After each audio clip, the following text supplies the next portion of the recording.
Salut les esprits curieux, bienvenue dans ce voyage intellectuel. Aujourd'hui, on ne va pas parler de la roue ni du feu. Aujourd'hui, nous allons explorer l'invention la plus puissante de l'humanité, celle qui nous a permis de dialoguer avec les morts et de bâtir l'avenir. Une technologie si révolutionnaire qu'elle nous a, en substance, rendus immortels. Je parle bien sûr de la naissance de l'écriture, mais pas comme nous la connaissons, pas sur papier ni sur écran. Je parle du premier code qui a hacké la réalité humaine. Un système né dans deux berceaux de la civilisation, la Mésopotamie et l'Égypte, de manière très différente, mais avec une conséquence qui a tout changé à jamais. Ce n'est pas seulement une vidéo sur l'histoire, c'est l'histoire de la façon dont notre esprit a appris à vivre en dehors de notre corps. Êtes-vous prêts à déchiffrer le code qui nous a transformés? Accrochez vos ceintures, car ce voyage nous emmènera à l'aube de la conscience enregistrée, au moment exact où l'humanité a appris à vaincre l'oubli. Avant de commencer, je voulais vous dire un mot sur les images que vous voyez. Pour donner vie à cette narration, j'ai utilisé des outils d'intelligence artificielle pour générer les images. Alors, considérez-les comme une toile, une manière d'illustrer les idées et l'ambiance de ce que je vous raconte. Elles ne seront pas toujours une représentation exacte ou littérale, mais plutôt un accompagnement visuel pour laisser libre cours à votre imagination avec moi. J'espère de tout cœur que vous apprécierez. Pour comprendre son impact, nous devons d'abord voyager dans un monde sans elle. Un monde de pur son et de pure mémoire. Imaginez un instant que vous ne puissiez rien écrire. Ni une liste de courses, ni un message, ni votre propre nom. Le seul disque dur qui existe est votre cerveau et celui de votre tribu. Un disque dur biologique, fragile et mortel. À cette ère prélittéraire, l'histoire n'était pas un registre, c'était un écho. Les légendes, les connaissances, les généalogies, tout dépendait de la tradition orale. Cela se transmettait de grands-parents à petits-enfants, de chamans à apprentis dans un interminable jeu du téléphone arabe à travers les générations. Chaque conteur, intentionnellement ou non, altérait l'histoire. Il l'adaptait, l'embellissait ou en oubliait simplement des parties. Les grandes épopées et les mythes fondateurs étaient comme des fleuves, changeant de cours à chaque nouvelle voie, sans un lit fixe pour les contenir. Il n'existait aucune version définitive de rien. La connaissance était limitée et locale. Ce qu'un village savait sur les plantes médicinales ou la construction de canoës mourait avec ses anciens si une épidémie ou une guerre les anéantissait. La mort d'un sage était comme l'incendie d'une bibliothèque entière. Une perte irrécupérable de données pour la tribu. La loi était la mémoire du chef. Le commerce reposait sur la confiance et la mémoire. L'organisation sociale à grande échelle était presque impossible. Comment administrer une ville ou un empire si vous ne pouvez pas enregistrer les impôts, les dettes, les lois ou les recensements? La croissance de la société humaine avait un plafond de verre, la limite de la mémoire humaine. Tel était le monde, un éternel présent où le passé était une brume de mythes et l'avenir une répétition du cycle.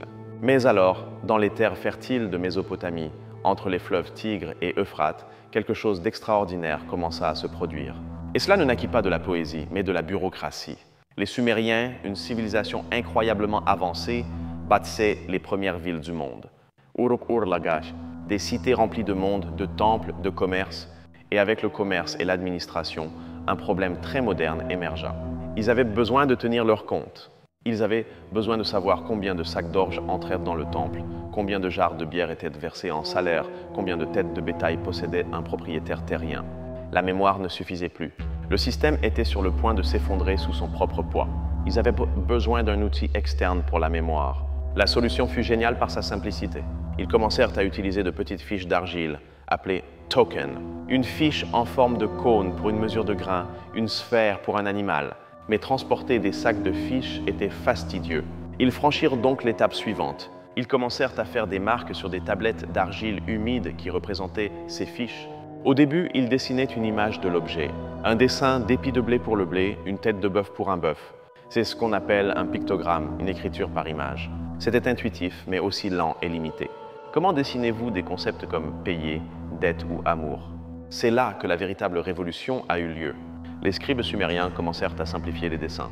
Ils utilisèrent la pointe d'un roseau pour presser l'argile, créant des marques en forme de coins. Le dessin de la tête de bœuf se transforma en quelques coins abstraits, plus rapides, plus efficaces. Ce nouveau système est ce que nous appelons le cunéiforme, qui signifie littéralement en forme de coin. Le premier système d'écriture pleinement fonctionnel était né. Les coins ne représentaient plus seulement des objets, mais aussi des sons, des syllabes. L'écriture venait de faire un bond quantique, du monde des choses à l'univers des idées. Avec ce nouvel outil, les Sumériens n'ont pas seulement enregistré les récoltes, ils ont commencé à tout écrire. Des codes de loi, comme le célèbre code d'Hammurabi qui établissait la justice pour tous, des lettres personnelles entre marchands, des traités de paix entre cités. La société pouvait désormais s'organiser avec une complexité jamais vue auparavant. Et alors, la magie opéra. Quelqu'un réalisa que ce code pour la comptabilité et les lois pouvait être utilisé pour autre chose. Il pouvait être utilisé pour capturer les échos de la tradition orale, pour fixer dans l'argile immortelle les histoires qui auparavant s'évanouissaient dans l'air. Ainsi naquit la littérature, et avec elle, le premier héros épique dont l'histoire ne mourrait pas avec son conteur.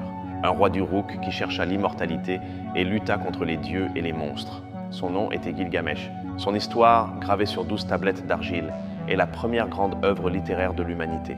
L'épopée de Gilgamesh est la preuve définitive de cette transformation. Pour la première fois, une narration avait une forme fixe. Un auteur bien qu'anonyme pouvait peaufiner son intrigue, développer la psychologie de ses personnages, créer un arc narratif complexe.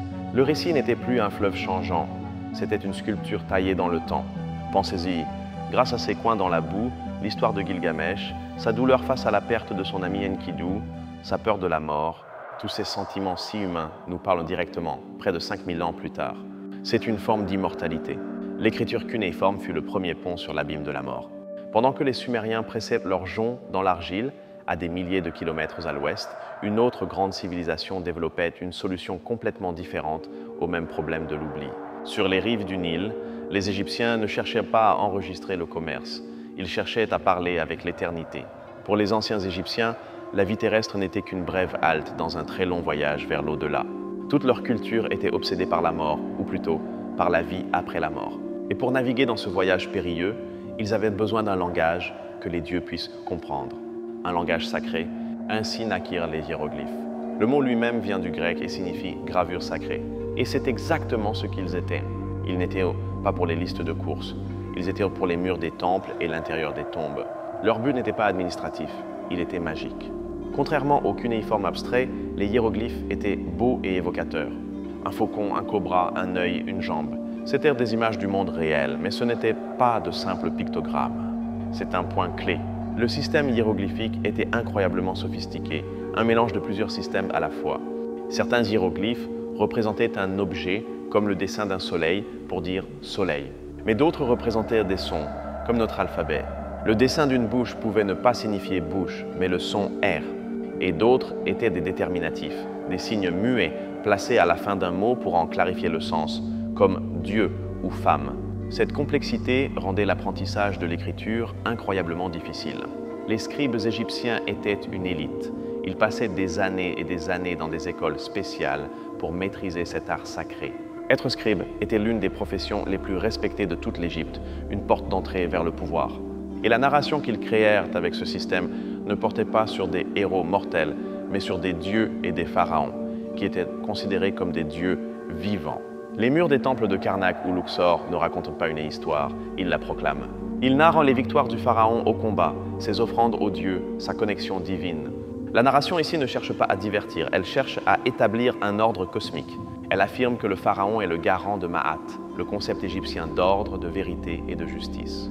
L'histoire est une propagande divine, écrite dans la pierre pour durer une éternité et être lue par les immortels.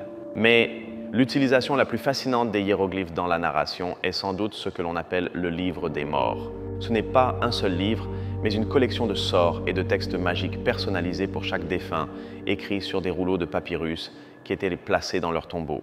Ce livre était littéralement un guide de voyage pour l'au-delà. La narration était un manuel d'instruction pour l'âme du défunt. Il lui disait quoi dire face aux démons terrifiants, les mots de passe pour ouvrir des portes magiques et les bonnes réponses pour le jugement final devant le dieu Osiris. L'histoire que racontait le livre des morts était la plus importante pour un Égyptien. C'était sa propre histoire de salut. Le protagoniste était l'âme du défunt et la fin heureuse était d'atteindre le paradis, le champ des joncs. L'écriture ne racontait pas seulement une histoire, c'était un véhicule magique pour la rendre réelle. Nous avons donc deux origines très différentes. Le cunéiforme né du besoin pratique et de l'économie qui a fleuri dans la première littérature épique, et les hiéroglyphes nés de la foi et de la magie qui sont devenus un outil pour garantir la vie éternelle. Deux chemins qui convergent vers une même vérité. La vérité, c'est que l'écriture a donné à l'humanité une mémoire externe, une mémoire qui ne se détériorait pas, qui ne mourait pas. Pour la première fois, le savoir pouvait s'accumuler. Isaac Newton a prononcé la célèbre phrase « Si j'ai vu plus loin, c'est en me tenant sur les épaules de géants ». L'écriture a construit ses épaules. Un astronome à Babylone pouvait enregistrer le mouvement d'une planète sur une tablette d'argile. 100 ans plus tard, un autre astronome pouvait lire cette tablette, ajouter ses propres observations et corriger ou approfondir la connaissance. C'est ainsi que naît la science. Elle naît d'un dialogue écrit à travers les siècles. L'histoire elle-même, en tant que discipline, est impossible sans l'écriture. Avant elle, nous n'avons que la préhistoire, un passé silencieux que nous ne pouvons deviner qu'à travers les os et les outils. L'écriture est celle qui allume la lumière, celle qui nous permet d'écouter les voix du passé, leurs lois, leurs peurs, leurs espoirs. L'impact sur la narration fut total. L'écriture permit la création d'intrigues beaucoup plus complexes et longues que ce que la mémoire pouvait retenir. Elle permit le développement profond de personnages, avec des motivations et des arcs de transformation qu'il était auparavant impossible de maintenir de manière cohérente. De plus, l'écriture créa le concept d'auteur. L'histoire n'appartenait plus au collectif, à la tribu. Elle appartenait à l'esprit qui l'avait imaginé et fixé dans un texte. Naquit l'idée d'un canon, d'une version officielle d'une histoire. L'Iliade d'Homère n'est pas l'une des nombreuses versions, c'est la version. Cela changea notre relation avec le savoir et la vérité. Une histoire écrite avait une autorité que la parole parlée ne pourrait jamais égaler. Cet écrit devint synonyme de « c'est vrai ». Ce fut la base des textes sacrés, des codes juridiques et des traités scientifiques qui gouvernèrent le monde. Le cunéiforme se répandit dans tout le Proche-Orient, adapté par les Akkadiens, les Babyloniens, les Assyriens et les Hittites. Il devint la première langue véhiculaire internationale, l'anglais de son époque. Les rois s'envoyant des lettres sur des tablettes d'argile qui parcouraient des milliers de kilomètres. Les hiéroglyphes, de leur côté, évoluèrent en Égypte vers des formes plus rapides et cursives pour l'usage quotidien sur papyrus, comme l'écriture hiératique et démotique. Mais les hiéroglyphes monumentaux continuèrent d'être utilisés dans les temples et les tombes pendant 3000 ans, un record de longévité étonnant. Finalement, les deux systèmes d'écriture disparurent. Le cunéiforme fut remplacé par des alphabets plus simples, comme le phénicien, et les hiéroglyphes tombèrent dans l'oubli avec la fin de la religion égyptienne. Pendant plus de 1500 ans, personne au monde ne put lire ces codes. Leur secret était scellé. La clé pour rouvrir ce monde fut la pierre de Rosette, découverte en 1799. Cette stèle contenait le même texte écrit en 3 systèmes, hiéroglyphique, démotique et grec. Le grec que l'on connaissait fut la clé qui permit à des génies comme Jean-François Champollion de déchiffrer le code des pharaons. Le déchiffrement du cunéiforme fut un processus similaire, basé sur des inscriptions trilingues des rois perses. Soudain, les voix de Mésopotamie et d'Égypte, réduites au silence pendant des millénaires, recommencèrent à parler. Et les histoires qu'elles racontèrent changèrent notre compréhension du passé humain. Elles nous racontèrent un déluge universel dans l'épopée de Gilgamesh, des siècles avant la version biblique. Elles nous parlèrent de lois et de droits civiques dans le code d'Hammurabi. Elles nous montrèrent un système de croyances incroyablement complexe et poétique dans le livre des morts. Elles nous rendirent des chapitres perdus de notre propre histoire. L'invention de l'écriture ne fut pas un seul événement, mais un long processus. Mais sa conséquence fut unique. Elle divisa l'histoire de l'humanité en un avant et un après. Avant, nous vivions dans un présent continu, lié à la fragilité de la mémoire. Après ce mois, nous commençâmes à construire un passé et à planifier un avenir. L'écriture nous donna la capacité de la réflexion.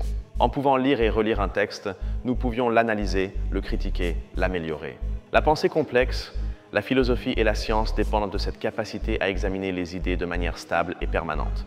L'écriture nous donna une nouvelle façon de penser. Aujourd'hui, nous vivons immergés dans un océan de textes, courriels, actualités, livres, codes de programmation. Nous tenons pour acquise cette technologie miraculeuse. Mais chaque lettre que nous tapons, chaque mot que nous lisons, est un descendant direct de ces coins dans la boue et de ces gravures sacrées dans la pierre.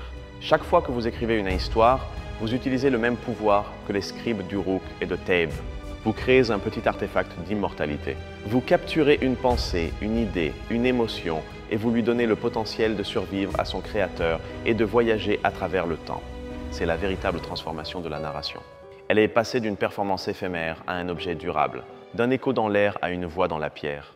L'écriture n'a pas tué la narration orale, elle l'a potentialisée. Elle lui a donné une encre et une carte pour naviguer sur les mers du temps.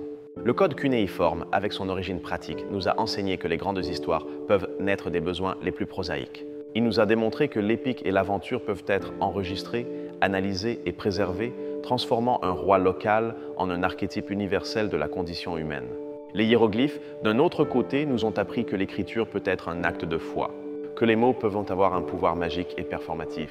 Leur narration ne racontait pas seulement une histoire, elle tentait activement d'altérer la réalité, d'assurer un destin et de parler un langage digne des dieux et de l'éternité. Les deux systèmes, à leur manière, ont résolu la plus grande erreur de conception de l'être humain. Le fait que nos esprits, avec tout leur univers d'idées et de souvenirs, soient piégés dans des corps mortels. L'écriture fut la première tentative réussie de faire un backup, une sauvegarde de la conscience humaine. Cette nouvelle capacité à stocker et transmettre des informations de manière fiable à travers les générations fut le catalyseur de ce que nous appelons la civilisation. Loïc complexe, vastes empires, sciences cumulatives, philosophie profonde. Rien de tout cela n'est possible dans une culture purement orale. L'écriture changea la nature même de la pensée. Elle nous poussa vers une plus grande abstraction et une analyse plus linéaire et logique. Lire est un processus très différent d'écouter. Cela requiert une concentration et un type de traitement cérébral qui favorisèrent de nouvelles formes d'introspection et de critique. La prochaine fois que vous ouvrirez un livre ou lirez un article en ligne, arrêtez-vous une seconde. Souvenez-vous du long voyage de cette idée. D'une voix près d'un feu de camp, à un coin dans l'argile, à un hiéroglyphe dans une tombe, à un alphabet sur un papyrus, à une imprimerie et finalement au pixel sur votre écran. Vous êtes l'héritier d'une tradition de 5000 ans. Une tradition qui a commencé avec un comptable sumérien et un prêtre égyptien et qui nous permet aujourd'hui de connecter nos esprits à travers l'espace et le temps d'une manière qui leur semblerait de la magie pure et simple. L'histoire de l'écriture est l'histoire de la façon dont l'humanité a construit sa propre mémoire, comment elle a appris à tisser le tissu de la culture et de la science et comment elle a transformé la fragile narration orale en un art immortel. C'est en somme l'histoire de la façon dont nous avons appris à laisser un écho de notre existence qui résonnera pour l'éternité. La capacité de fixer une narration a permis la cohérence et la complexité. Les histoires pouvaient être éditées, affinées et structurées avec une précision impossible à atteindre dans la récitation orale. Cela donna naissance au premier genre littéraire bien défini, de l'épopée à l'hymne religieux. Pensons à la différence fondamentale. Une histoire orale est une expérience communautaire et performative. Son pouvoir réside dans la présence du narrateur, sa voix, ses gestes. Une histoire écrite est une expérience intime et personnelle. Le pouvoir réside dans la relation silencieuse entre l'esprit du lecteur et l'esprit absent de l'auteur. Cette intimité de la lecture a favorisé un nouveau type de narration capable d'explorer la psychologie interne des personnages. En lisant l'histoire de Gilgamesh, non seulement nous voyons ses exploits, mais nous accédons à son angoisse existentielle, à son monologue intérieur gravé dans l'argile. En Égypte, la narration écrite des textes funéraires a créé un personnage lecteur très particulier, l'âme du défunt. L'histoire n'était pas destinée à être appréciée, mais à être utilisée. Le succès de la narration se mesurait à la capacité de l'âme à surmonter les obstacles et à atteindre la vie éternelle. La narration comme technologie de salut. Un autre changement radical fut la relation entre l'histoire et la vérité. Dans la tradition orale, les mythes et l'histoire factuelle s'entremêlaient souvent sans distinction. L'écriture permit de tracer une ligne, bien que floue au début, entre le registre historique, la chronique des faits et la fiction littéraire, l'exploration des possibilités. L'existence d'un texte fixe permit également la critique littéraire et le commentaire. Des générations ultérieures de scribes purent lire, copier et ajouter leurs propres gloses et interprétations à des textes plus anciens. L'histoire de la littérature devint ainsi une conversation écrite au fil des siècles. Le pouvoir de l'écriture était si évident qu'on lui attribuait souvent une origine divine. Le dieu Thoth en Égypte, avec sa tête d'ibis, était l'inventeur des hiéroglyphes et le scribe des dieux. En Mésopotamie, la déesse Nisaba était la patronne des scribes et de l'écriture. Cette association divine conférait à la parole écrite un pouvoir immense. Ce n'était pas seulement une communication, c'était un acte créateur. Selon certaines cosmogonies égyptiennes, le monde fut créé lorsque le dieu Ptah prononça les noms de toutes choses. La parole et l'existence étaient intrinsèquement liées. Par conséquent, la narration écrite, surtout en Égypte, était un écho de ce pouvoir créateur. Écrire la victoire du pharaon n'était pas seulement l'enregistrer, c'était la réaffirmer et la rendre perpétuelle sur le plan cosmique. Écrire le nom d'une âme dans le livre de vie, c'était assurer son immortalité. Pendant ce temps, la nature logistique du cunéiforme a également influencé sa narration. Les histoires étaient souvent divisées en chapitres qui correspondaient à la taille d'une tablette d'argile. Le format physique du support d'écriture a façonné la structure de l'histoire, créant des pauses et des points d'inflexion naturels. La durabilité de l'argile cuite par rapport au fragile papyrus ou à la mémoire humaine est la raison pour laquelle nous avons un registre si incroyablement détaillé de la vie en Mésopotamie. Leurs histoires, leurs reçus, leurs plaintes de clients. Tout fut conservé dans la terre, attendant d'être lu à nouveau. L'écriture a également permis la traduction culturelle, L'épopée de Gilgamesh, originellement sumérienne, fut traduite et adaptée par les Akkadiens, les Babyloniens et les Hittites. L'histoire put voyager au-delà de sa langue et de sa culture d'origine, devenant le patrimoine de tout le Proche-Orient. La première narration mondialisée, il est fascinant de voir comment ces deux premières formes de narration écrite reflètent les cultures qui les ont créées. La mésopotamienne, centrée sur la vie en ville, la loi et le destin humain sur terre, nous a donné l'épopée. L'égyptienne, centrée sur l'éternité, la magie et la relation avec les dieux, nous a donné le texte sacré. Mais dans les deux cas, le résultat fut le même. L'écriture libéra l'histoire des chaînes du temps et de l'espace. Une histoire n'avait plus besoin que son narrateur soit présent. Elle pouvait être lue dans une autre ville, dans un autre pays, dans un autre millénaire, par quelqu'un qui n'avait jamais connu l'auteur. Ce fut la naissance de la pensée collective de l'humanité. Le savoir n'était plus une série de flaques isolées, mais un fleuve croissant auquel chaque génération pouvait apporter son propre flux. L'écriture fut la technologie qui permit cette conscience collective et continue. La transformation de la narration fut, par conséquent, une transformation de la conscience elle-même. En externalisant nos souvenirs et nos histoires, nous avons créé un miroir dans lequel nous pouvions nous regarder. Nous pûmes voir notre passé, analyser notre présent et, pour la première fois, concevoir consciemment notre avenir. Chaque système d'écriture qui vint après, de l'alphabet phénicien au code binaire que vous utilisez pour regarder cette vidéo, est une optimisation de cette idée originale. L'idée que la pensée peut être codifiée, stockée et transmise. Une idée née avec des coins dans la boue et des dessins dans la pierre. Donc le cunéiforme et les hiéroglyphes ne sont pas de simples curiosités de musée. Ce sont les fondations de notre civilisation. C'est le logiciel original sur lequel tourne tout notre système d'exploitation culturelle. Ils ont changé la façon dont nous racontons les histoires, et ce faisant, ils ont changé l'histoire que nous avions à raconter. De la quête d'immortalité d'un roi sumérien au guide pour l'âme d'un noble égyptien, l'écriture a démontré qu'une bonne histoire est l'outil le plus puissant pour affronter l'oubli. L'écriture a fait de la narration l'héritage définitif de l'humanité. Sans ces premières tentatives, sans le désir d'enregistrer une brebis ou de prier un dieu, la conversation humaine se serait limitée à une seule génération. Aujourd'hui, en revanche, nous participons à un dialogue qui s'étend sur 5 millénaires, écoutant les morts et parlant à ceux qui ne sont pas encore nés. Et c'est ça la magie. Chaque fois que nous lisons, nous devenons des nécromanciens, ressuscitant des voix du passé. Et chaque fois que nous écrivons, nous laissons un petit fantôme de notre propre conscience, attendant patiemment un lecteur dans le futur qui lui rendra vie. La naissance de l'écriture ne fut pas simplement une avancée technique. Ce fut le moment où l'humanité réalisa que ces histoires méritaient de survivre à leur corps. Ce fut la découverte que les idées, si on leur donne la forme adéquate, peuvent en effet vivre pour toujours. La prochaine fois que vous ferez face à une page blanche ou à un document vide, souvenez-vous du poids et du pouvoir de cet héritage. Vous êtes sur le point d'utiliser la technologie la plus révolutionnaire que l'humanité ait créée. La capacité de défier le silence, de vaincre l'oubli. C'est un outil qui a construit des empires, déclenché des révolutions, nous a emmenés sur la Lune et nous a permis de nous comprendre nous-mêmes. Et tout a commencé de manière très humble, avec le besoin de se souvenir d'une dette et le désir de ne pas être oublié par les dieux. L'écriture cunéiforme et les hiéroglyphes furent les deux premières réponses à la question la plus humaine de toutes. Comment pouvons-nous laisser une marque dans l'univers? Comment pouvons-nous dire « j'étais là » d'une manière que le temps ne puisse effacer? Au final, la transformation la plus profonde que l'écriture apporta à la narration fut une question de but.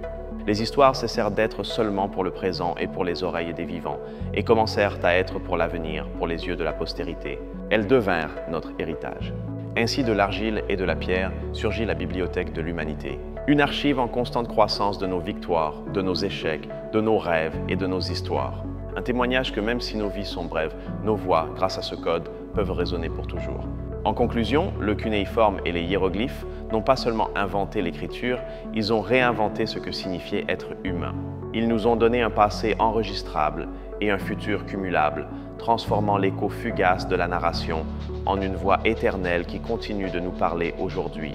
Merci de m'avoir accompagné dans cet incroyable voyage aux origines de la parole écrite. C'est un sujet qui me passionne profondément et j'espère que vous avez ressenti au moins une fraction de l'émerveillement qu'inspirent ces anciens codes. Maintenant, j'adorerais entendre vos réflexions. Quelle histoire moderne, selon vous, mériterait d'être gravée dans la pierre pour durer 5000 ans? Laissez vos réponses en commentaire. Et si vous appréciez ce genre d'immersion profonde dans l'histoire de la connaissance, n'oubliez pas de vous abonner et d'activer les notifications.